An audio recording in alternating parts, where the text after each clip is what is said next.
only treat sickle cell, but to cure it. Leukemia, cardiovascular needs.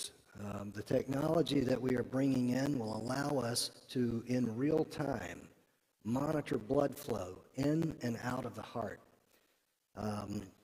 So sorry to jump in, Brian, but there's a particular aspect of what I think the medical center is going to be doing, which I think is very important for this conversation, and that is the research and development possibilities and potential engagement with corporate Africa in terms of getting some of these solutions, some of the advancements in knowledge that will be seated in that institution out there.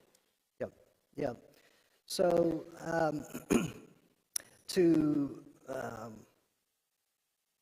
address the business aspects of it, we've gotten a tremendous amount of interest from not only companies in Nigeria and West Africa, but they are interested in investing.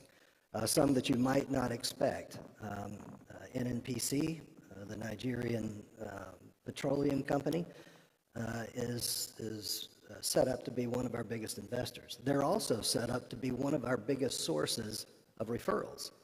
Along with their 20,000 employees, there are a total of probably 100,000 when you consider dependents and children. How else can I answer the question you're asking? Okay, so let me give you an example, and maybe this will help. So from the little I've been able to gather in terms of some of these type of partnerships, academia, PPP, if you like, partnerships, we have in the Hebrew University of Jerusalem partnerships that are taking, of course, scientific discoveries to big pharma in that country and across the world. We have, I understand that university on its own is responsible for thousands and thousands of patents. So I'm just wondering, to what extent would this institution support those type of partnerships? Oh, yeah.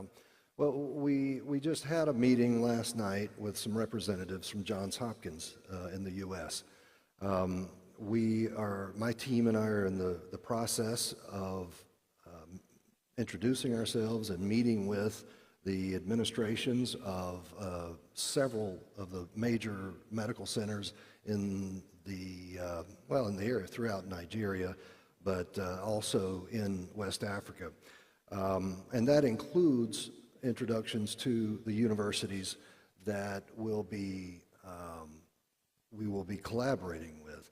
Now, part of what we are doing includes an education and research component. So there will be a medical school for training doctors and nurses, but there will also be clinical research, clinical trials. So we'll be working with pharmaceutical companies to test medications. Something that's not quite apparent is the genomic work that was done for Europe, done for Asia, done for the US. As you go to the different areas of the world, the genomes change just a little bit.